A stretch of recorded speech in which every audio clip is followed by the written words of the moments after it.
Yves Dutheil, l'un des musiciens les plus célèbres et chanteurs les plus appréciés de France, a finalement admis qu'il se préparait à un événement majeur de sa vie, un mariage à l'église.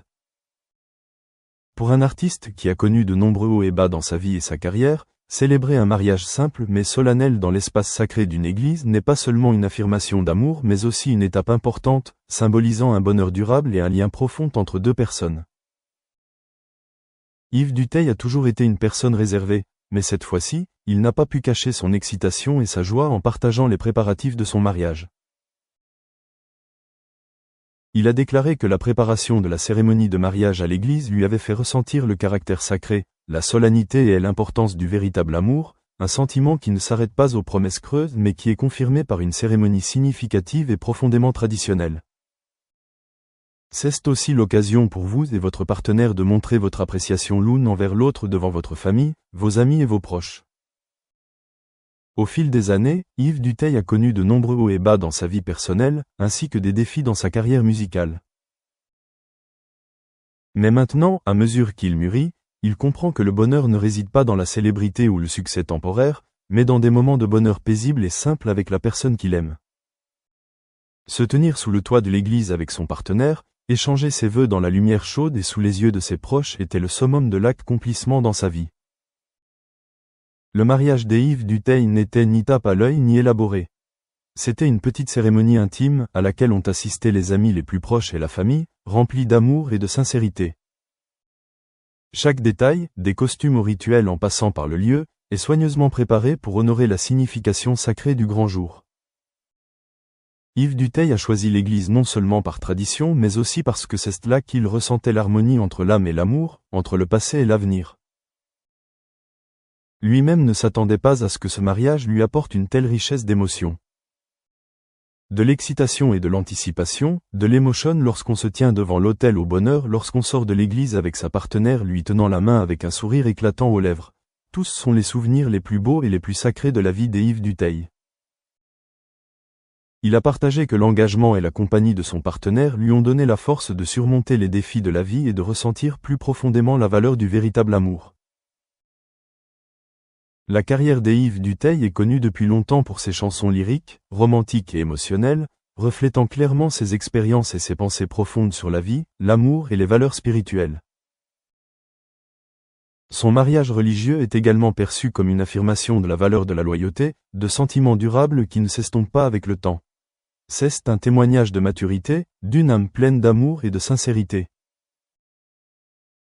La famille et les amis d'Yves Dutheil ont exprimé leur joie et leur plein soutien à cette décision. Ils ont remarqué que depuis qu'il avait décidé de se marier, il semblait revitalisé, plus brillant et plein d'énergie positive. Cela donne également à Yves Dutheil plus d'inspiration pour composer et continuer à contribuer à la musique française avec des œuvres plus profondes et plus émotionnelles.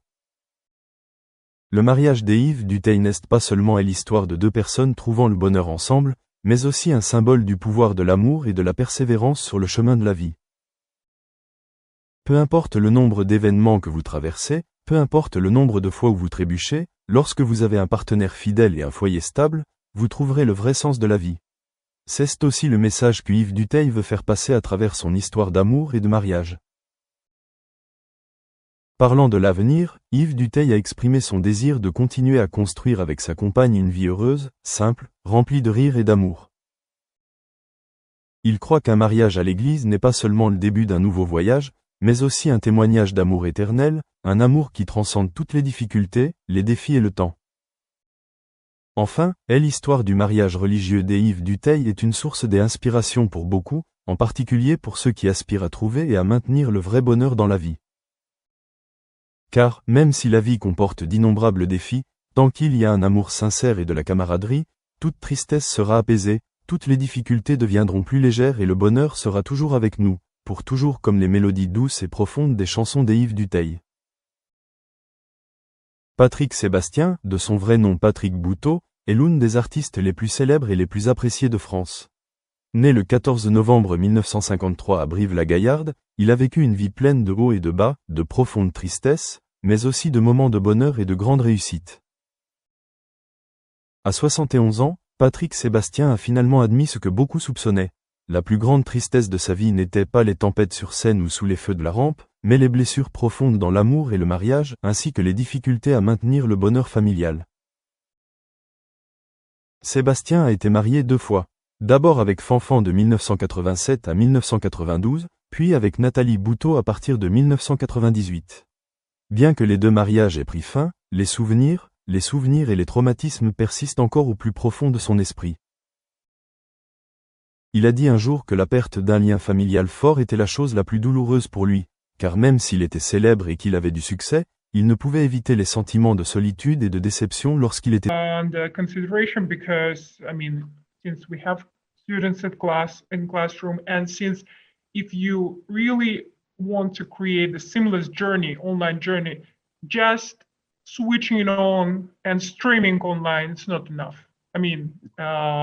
We need to create a lot of, online learning requires a thoughtful approach in terms of interactions, in terms of outcomes, all these elements, and not just switching on camera, and okay, I deliver my class, my session, my lecture, my conference online. No, it's not enough, obviously. Okay, great. Thank you. Fred, if I can bring you in, we've had a few questions as we move into the final 10 minutes, and there's a couple here that are, I think perhaps you can offer some insights into. The first one's a fairly straightforward one. Somebody asked if Salesforce integrates directly with universities' virtual learning environments or learning management systems. Or, we heard earlier about the ideal platform does not exist sadly. So, how do you integrate with other platforms that universities use? That's a very good question. I think that when it comes back to the idea of the platform, I tend to agree with both Maria and Anya in there. You can have community platforms, forums, knowledge database, social media, messaging, and all that doesn't make you successful with your students. Usually it takes many different forms and can vary from one institution to another. So it's much more having a long-term strategy. And it is needed to succeed. I would say, let me rephrase that. Having a holistic strategy for your success depends on various actually factors. And I think that Salesforce as a platform is meant to be something which is a digital foundation. And we do not offer, as per se, I would say, lifelong learning capabilities, because that's not what we are aiming to do. But mostly Salesforce has developed a wide range of ways to integrate those platforms, because we think it's super important. So it means that, yes, we can integrate system with Canvas, for instance, if you have an LMS. We can also blend with other systems that you want to use and explore, or would like to integrate some of the data feed that you have and own into Salesforce. And this is what Salesforce is strong about. It's about the capacity to interconnect with your ecosystems and ensure that you can centralize the data into one single platform to help you actually achieve student success. Okay, great, thank you. And another question we had, which was about how to utilize AI and adaptive learning tools in order to make the most of digital capabilities. I'm aware that